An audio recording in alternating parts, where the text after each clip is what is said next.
सारे बहन भाइयों ने प्रेम भरा राधे राधे।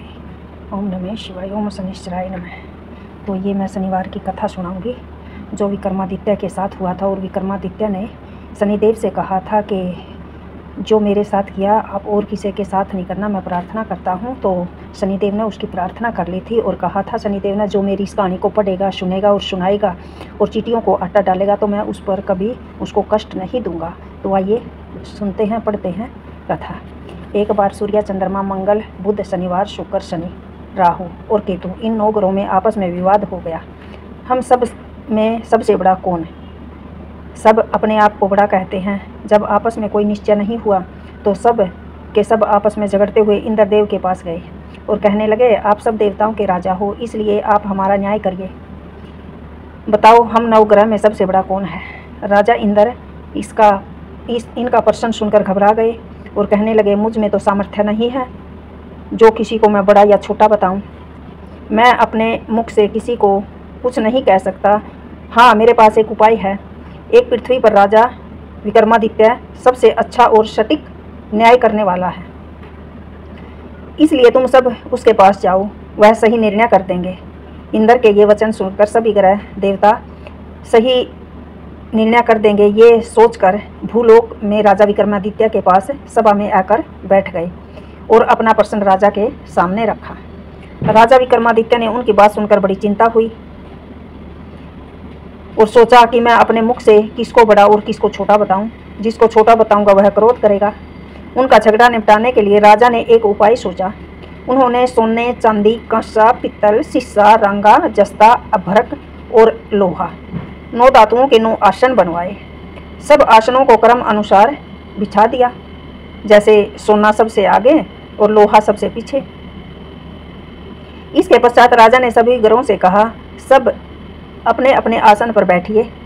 जिसका आसन सबसे आगे है वो सबसे बड़ा और जिसका आसन सबसे छोटा है वो सबसे पीछे है वो सबसे छोटा। क्योंकि लोहा सबसे पीछे था तो वह शनिदेव का आसन था, इसलिए शनिदेव ने समझ लिया कि राजा ने मुझको सबसे छोटा बताया है। इस पर शनिदेव ने बड़ा क्रोध आया और कहा, हे राजा, तू मेरे पराक्रम को नहीं जानता। सूर्य एक राशि में 1 महीना रहता है, चंद्रमा 2.25, मंगल 1.5 महीना, बृहस्पति 13 महीने, बुध और शुक्र 1 महीना, राहु और केतु दोनों उल्टे चलते हैं। केवल 18 महीने एक राशि में रहते हैं, परंतु मैं एक राशि पर 2.5 अथवा 7.5 साल तक रहता हूँ। बड़े बड़े देवताओं को भी मैं भीषण दुख दे देता हूँ। राजन सुनो, राम जी को 7.5 आई और वनवास हो गया।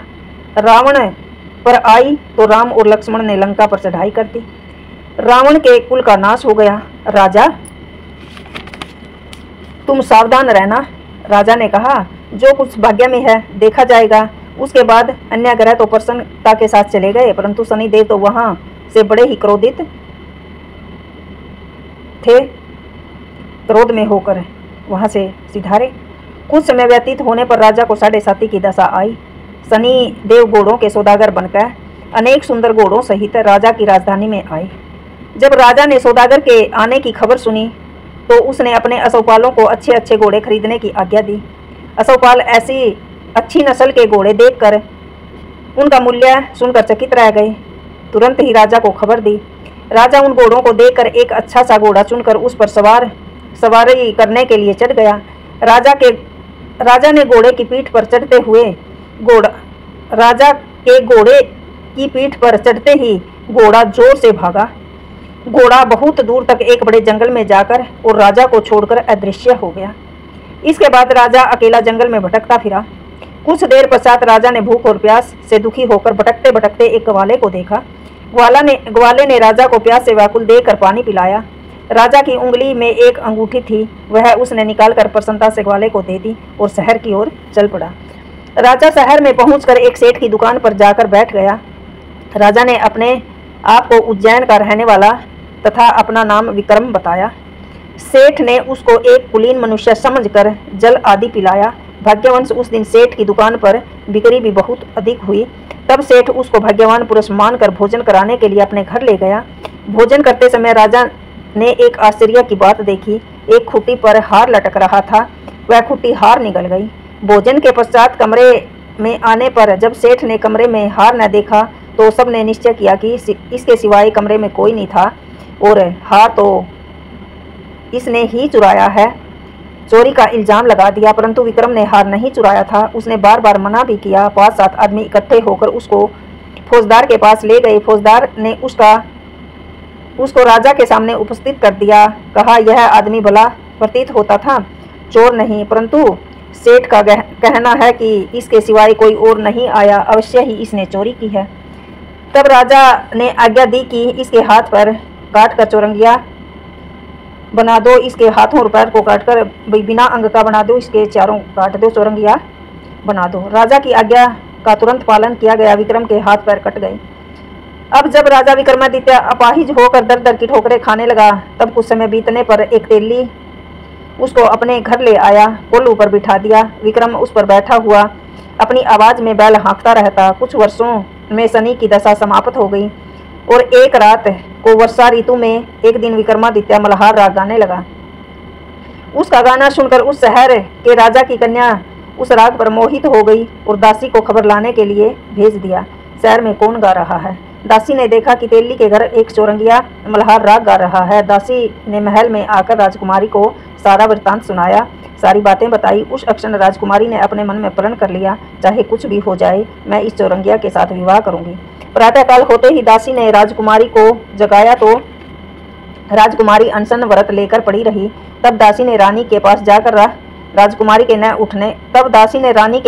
राजकुमारी को न उठने की बात बताई। रानी ने तुरंत ही वहां आकर राजकुमारी को जगाया और उसके दुख का कारण पूछा। तब राजकुमारी ने कहा, माताजी, मैंने यह प्रण लिया है, तेली के घर में एक चौरंगिया है, उसके साथ मैं विवाह करूंगी। माता ने कहा, पगली, यह क्या बात हुई? तुझको किसी देश के राजा के साथ परिणाया जाएगा? कन्या कहने लगी, माताजी, मैं अपना प्रण कभी नहीं तोड़ूंगी। माता ने चिंतित होकर यह बात राजा से बताई। जब महाराज ने भी आकर समझाया, मैं अभी देश देशांतर में अपने दूत भेजकर सुयोग्य, रूपवान एवं बड़े बड़े गुणी राजकुमार के साथ तेरा विवाह कर दूंगा। ऐसी बात तुमको कभी नहीं विचारनी चाहिए। कन्या ने कहा, पिताजी, मैं अपने प्राण त्याग दूंगी, परंतु दूसरे के साथ विवाह नहीं करूंगी। इतना सुनकर राजा ने क्रोध से भरकर कहा, यदि तेरे भाग्य में ऐसा ही लिखा है तो जैसी तेरी इच्छा वैसा ही कर। राजा ने तेली को बुलाकर कहा कि तेरे घर में जो चौरंगिया है उसके साथ मैं अपनी कन्या का विवाह करूंगा। तेली ने कहा, यह कैसे हो सकता है? कहाँ आप हमारे राजा और कहाँ एक नीच तेली। राजा ने कहा, भाग्य के लिखे को कोई नहीं टाल सकता, अपने घर जाकर विवाह की तैयारी करो। राजा ने उसी समय तोरण और मंडप लगवाकर अपनी राजकुमारी के विवाह चौरंगिया विक्रमादित्य के साथ कर दिया। रात्रि को जब विक्रमादित्य और राजकुमारी महल में सोए हुए थे, तब आधी रात के समय शनिदेव ने विक्रमादित्य को सपने में कहा कि कहो राजा, मुझे छोटा बताकर तुमने कितने दुख भोगे। राजा ने अक्षमा मानी। शनिदेव ने प्रसन्न होकर विक्रमादित्य को हाथ पैर दिए। तब राजा ने कहा, महाराज, मेरी एक प्रार्थना है। हे शनिदेव, मेरी एक प्रार्थना है, इसे स्वीकार करो। जैसा दुख आपने मुझे दिया है ऐसा किसी और को मत देना।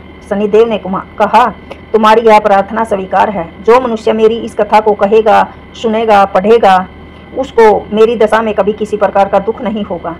जो नित्य ही मेरा ध्यान करेगा, चींटियों को आटा डालेगा, उसके सारे मनोरथ पूरे होंगे। इतना कहकर शनिदेव अपने धाम चले गए। जब राजकुमारी की आंख खुली तो उसने राजा के हाथ पैर देखे तो वह आश्चर्यचकित रह गई, हैरान हो गई।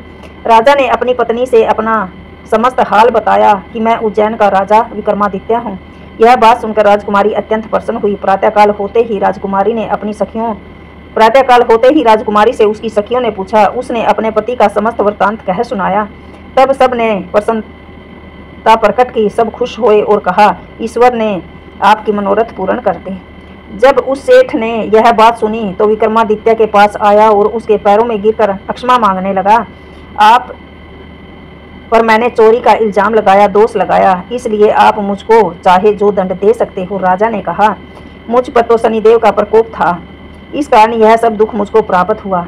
इससे सेठ बोला, मुझे तभी शांति मिलेगी जब आप मेरे घर चलकर प्रेम पूर्वक भोजन करेंगे। राजा ने कहा, जैसी आपकी मर्जी हो वैसा ही करें।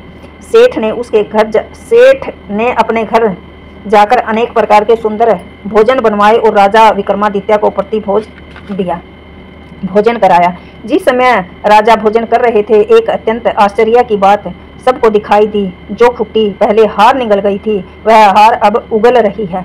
जब भोजन समाप्त हो गया तो सेठ ने हाथ जोड़कर बहुत सी मोहरें राजा को भेंट दी और कहा, मेरे श्री कवरी नाम की एक कन्या है, एक बेटी है, उसका पाणी ग्रहण आप स्वीकार करो।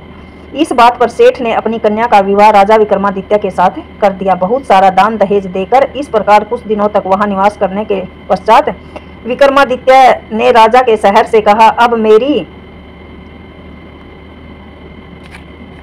मेरी उज्जैन जाने की इच्छा है। फिर कुछ दिन के बाद विदा लेकर राजकुमारी मनभावनी सेठ की कन्या श्री कवरी तथा दोनों जगह से दहेज लेकर अनेक दास दासियों सहित रथों और पालकियों सहित विक्रमादित्य उज्जैन की ओर चल पड़े। जब शहर के निकट आए और पूर्ववासियों ने राजा के आने का संवाद सुना तो समस्त उज्जैन की प्रजा अगवानी के लिए उमड़ गई। बड़ी प्रसन्नता से राजा अपने महल में पधारे। सारे शहर में बड़ा भारी मंगल उत्सव मनाया गया और रात्रि को दीपमाला की गई। दूसरे दिन राजा ने शहर में एक मुनादी करा दी कि शनिचर देवता सब ग्रहों से सर्वोपरि है।